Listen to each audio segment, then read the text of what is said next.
نحمده ونصلي ونسلم على رسوله الكريم اما بعد اعوذ بالله من الشیطان الرجیم بسم اللہ الرحمن الرحیم النبی اولى بالمؤمنین من انفسهم وازواجه امہاتهم صدق اللہ العظیم اللہم صل علی سیدنا ومولانا محمد معدن الجود والکرم وآلہ وصحبہ وبارک وسلم الصلاۃ والسلام علیک یا سیدی یا رسول اللہ وعلی آلک واصحابک یا سیدی یا حبیب اللہ۔ حمد و صلاۃ کے بعد اللہ تعالیٰ نے قرآن مجید میں نبی پاک صلی اللہ تعالیٰ علیہ وسلم کی ازواج کو مومنوں کی مائیں قرار دیا ہے۔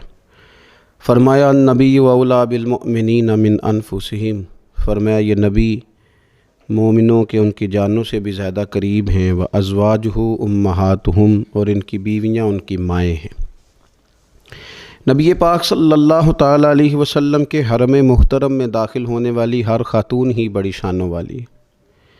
وہ پاک باز اور بلند بخت خواتین جنہیں حضور سید عالم صلی اللہ تعالیٰ علیہ وسلم کی خدمت عالی مرتبت میں حاضری کا شرف ملا، وہ جو حضور کی ازواج مطہرات ہیں، اللہ تعالیٰ نے انہیں بڑے ہی درجات عطا فرمائے۔ لیکن ان خواتین میں سے سیدہ خدیجہ الکبریٰ رضی اللہ تعالیٰ عنہا، سیدہ عائشہ صدیقہ رضی اللہ تعالیٰ عنہا انفرادی شان رکھتی ہیں، باقی تمام بھی کئی شانوں میں منفرد ہیں، کئی مقامات میں منفرد ہیں۔ آج ہم بات کرنے جا رہے ہیں سیدہ عائشہ صدیقہ رضی اللہ تعالیٰ عنہ، وہ خاتون جس کو میرے نبی پاک صلی اللہ تعالیٰ علیہ وسلم نے فرمایا عائشہ تم سے نکاح کرنے سے پہلے حضرت جبریل امین علیہ السلام 3 دن تک ریشمی کپڑے میں تمہاری صورت لپیٹ کے لا کے مجھے دکھاتے رہے اور عرض کرتے یا رسول اللہ صلی اللہ علیہ وسلم یہ عائشہ دنیا اور آخرت میں آپ کی بیوی ہے۔ نبی پاک سید عالم صلی اللہ تعالیٰ علیہ وسلم نے اس پاک باز خاتون سے فرمایا عائشہ یہ جبریل کھڑے ہیں اور تمہیں سلام کہہ رہے ہیں۔ حضرت عائشہ صدیقہ رضی اللہ تعالیٰ عنہ کو اللہ تعالیٰ نے بڑی شانیں عطا فرمائیں، اور سب سے بڑی شان یہ تھی کہ وہ رب کے حبیب کی محبوبہ تھی۔ نبی پاک علیہ السلام نے سیدہ فاطمہ الزہراء رضی اللہ تعالیٰ عنہ سے خود فرمایا، کہا فاطمہ تمہارے باپ کو عائشہ سے بڑھ کر کوئی بھی محبوب نہیں۔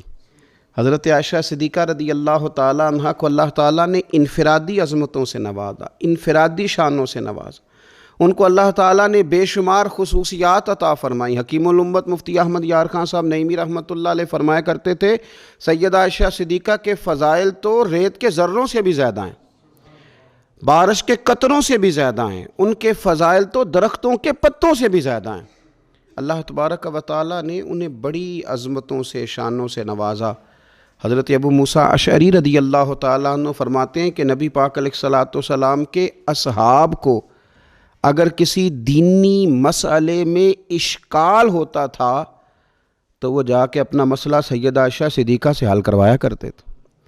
اللہ تعالیٰ نے انہیں اتنا علم عطا فرمایا تھا کہ صحابہ کرام اپنے مسائل جا کے سیدہ عائشہ صدیقہ رضی اللہ تعالیٰ عنہ سے حل کراتے، کیوں؟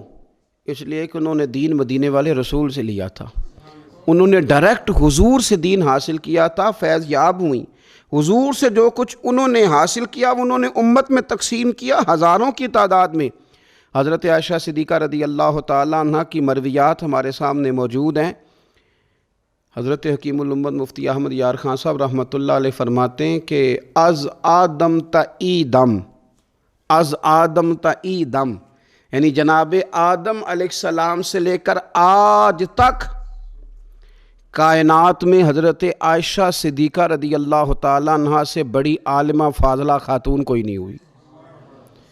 انفرادی علم اللہ تعالیٰ نے انہیں عطا فرمایا، لوگ ان سے مسائل پوچھتے، لوگ ان سے بات کرتے، پھر علم تھا، اور علم کے ساتھ اللہ تعالیٰ نے انہیں تقوی کی توفیق عطا فرمائی تھی۔ صحبت مصطفیٰ کریم علیہ السلام کی برکت سے ان کے اندر اللہ تعالیٰ نے وہ خوبیاں جو تعلیم امت کے لیے اور ہماری اس ماں کی وہ شانیں جن پر ان کی اولاد عمل کرے تو وہ اللہ کے قریب چلی جائے۔ حضرت عروہ بن زبیر رضی اللہ تعالیٰ عنہ فرماتے ہیں کہ یہ عجیب سخی خاتون تھی، 70,000 دینار میں نے ان کے ہاتھ میں دیکھے، سارے انہوں نے اللہ کے راستے میں خیرات کر دیے، لیکن جب میں نے ان کے اپنے کپڑے دیکھے تو ان کو پیوند لگے ہوئے تھے۔ 70,000 دینار خیرات کر رہی، اپنے کپڑوں کو پیوند لگے ہوئے۔ 1,00,000 دینار ان کے پاس تھا۔ ان کی خادمہ کہتی ہیں سارا ہی سیدہ عائشہ صدیقہ نے خیرات کر دیا۔ میں نے کہا اماں جی کو 1 دینار رکھ لیتی ہیں، آپ کا روزہ تھا، میں کچھ کھانا لے آتی، آپ کھا لیتی۔ تو فرمانے لگیں کہ پہلے یاد کراتی تو شاید میں رکھ لیتی، تو سب بانٹ دیا اللہ کے راستے میں۔ حضرت عائشہ صدیقہ نے یہ اثار حضور سے سیکھا، امت کو سکھایا۔ فرماتی ہیں ہم کوئی مجبور تھے فاقے کرنے پر؟ حضور کے در دولت پر تو خدا کے فضل سے بڑی نعمتیں آتی تھیں، لیکن حضور ساری ہی رب کے راستے میں خیرات کر دیا کرتے تھے۔ ان کے اندر پھر اتنا اثار کا جذبہ پیدا ہوا، اتنا انہوں نے ساری زندگی اتنی خیرات کی، اتنا اثار کیا کہ گنبد خضرا کا وہ حجرہ نور جس میں حضور علیہ السلام کا وہ نورانی مزار ہے جس پر 70,000 فرشتے صبح درود و سلام پڑھتے ہیں، 70,000 شام کو پڑھتے ہیں، وہ حضرت عائشہ صدیقہ کی ملکیت تھا۔ سیدہ عائشہ صدیقہ رضی اللہ تعالیٰ عنہ فرماتی ہیں اس میں حضور کی مقدس تدفین ہوئی، پھر میرے والد حضرت سیدنا ابو بکر صدیق کی تدفین ہوئی، پھر ایک قبر کی جگہ باقی تھی میں نے اپنے لیے رکھی ہوئی تھی۔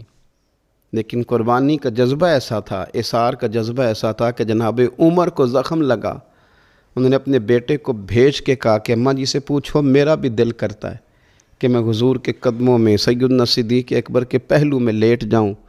حضرت عبداللہ ابن عمر کہتے ہیں میں نے جا کے کہا تو وہ رو پڑی، کہنے لگی کوئی اپنی قبر کی جگہ کسی کو نہیں دیتا، پر عمر سے کہنا جاؤ میں نے تمہارے لیے اثار کیا۔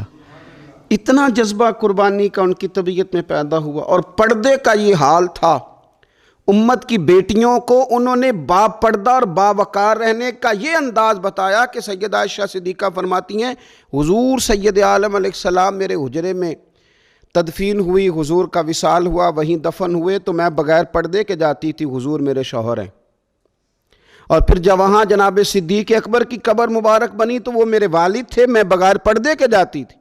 اور جب وہاں حضرت عمر رضی اللہ تعالیٰ عنہ کی قبر بنی تو پھر میں نے پردہ کر کے جانا شروع کیا، اس لیے کہ عمر میرے لیے محرم نہیں تھے، میں پردہ کر کے جاتی تھی۔ تو حضرت عائشہ صدیقہ امت کی بیٹیوں کو بتاتی ہیں کہ میں تو مزار پہ جاؤں تو پردہ کر کے جاتی ہوں، میں تو حضرت عمر کے مزار پہ جاؤں تو پردہ کر کے جاتی ہوں، اور تم بغیر پردے کے بازار چلی جاتی ہو، وہاں تم چلی جاتی ہو، سر عام چلی جاتی ہو۔ یہ معیار دیا حضرت عائشہ صدیقہ رضی اللہ تعالی عنہا نے امت کی بیٹیوں کو۔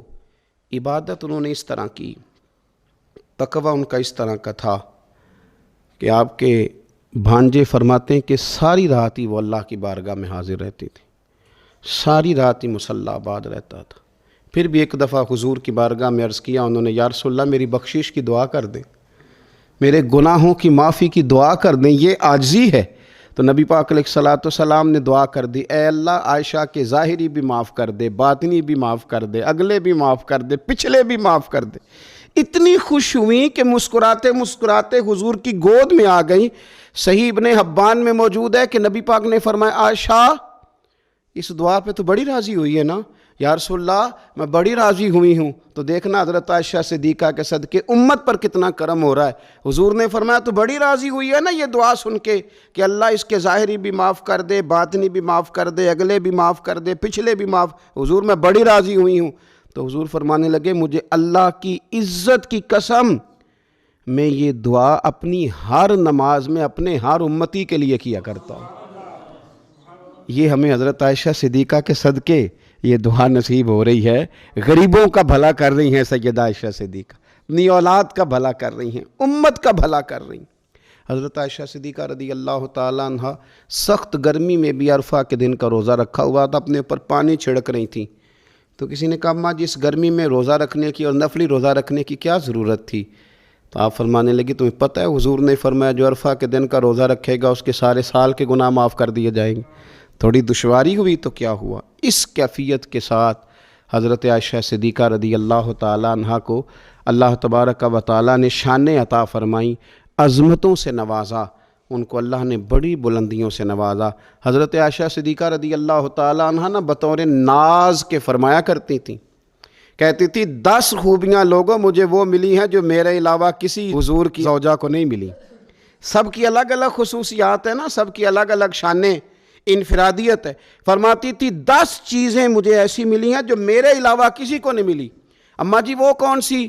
تو فرمانے لگی میرے علاوہ حضور نے کسی کنواری عورت سے نکاح نہیں کیا۔ پھر فرمانے لگی میرے علاوہ حضور کی کوئی بیوی ایسی نہیں، کوئی اہلیہ ایسی نہیں جس کا باپ بھی مہاجر ہو، جس کی ماں بھی مہاجر ہو۔ اور پھر فرمانے لگی لوگو اللہ تبارک و تعالیٰ کا کرم دیکھو، رب کریم نے میری برات اور میری پاک دامنی کا اعلان عرش سے جاری فرمایا ہے۔ عرش سے حضرت عائشہ صدیقہ کے بارے میں 18 آیتیں سورہ نور کی نازل ہوئی۔ پھر سیدہ عائشہ صدیقہ رضی اللہ تعالیٰ عنہ فرمانے لگی میں ہی وہ خاتون ہوں کہ نکاح سے پہلی ریشمی کپڑے میں لپیٹ کے حضرت جبریل میری صورت لا کے حضور کو دکھایا کرتے۔ پھر فرمانے لگی میں ہی وہ عورت ہوں، میں ہی وہ حضور کی اہلیہ ہوں کہ جس برتن سے حضور غسل کرتے تھے مجھے بھی اسی سے غسل کرنے کا شرف حاصل ہو جاتا تھا۔ پھر فرماتی ہیں لوگوں یاد رکھو میں ہی نبی پاک صلی اللہ تعالیٰ علیہ وسلم کی وہ بیوی ہوں کہ میں حضور کے سامنے سوئی رہتی تھی، حضور تہجد کی نماز پڑھتے رہتے تھے، گویا جو انوار و تجلیات تہجد کے وقت وہاں نازل ہوتے تھے مجھے بھی اس میں سے خیرات ملا کرتی تھی۔ حضرت عائشہ صدیقہ رضی اللہ تعالیٰ عنہ فرماتی ہیں یہ میرا ہی مقام ہے کہ حضور میرے بستر میں ہوتے تھے اور حضور پر وحی نازل ہو جایا کرتی تھی۔ پھر ارشاد فرماتی ہیں کہ نبی پاک صلی اللہ تعالیٰ علیہ وسلم نے مجھے ہی وہ مقام دیا کہ حضور کا نورانی وجود میری گود میں تھا جب نبی پاک نے وصال فرمایا۔ فرمانے لگی میں ہی وہ خوش نصیب ہوں کہ میری باری تھی جب میرے نبی پاک کا وصال ہوا۔ اور 10ویں نمبر پہ فرمانے لگی لوگوں میں ہی وہ خوش قسمت ہوں کہ جس کے حجرے میں رسول پاک علیہ السلام کو دفن کیا گیا۔ قیامت تک جس پر لوگ سلام بھیجیں گے جسے گنبد خضرا کہا جاتا ہے، یہ وہی مقام ہے جو حجرہ عائشہ صدیقہ کہلایا کرتا تھا۔ اللہ تو سیدہ عائشہ صدیقہ کے صدقے ماؤں پہ فضل فرما، بہنوں کے نصیبے اچھے فرما، اور بیٹیوں کو برکتیں عطا فرما۔ آخر دعوایا ان الحمدللہ رب العالمین۔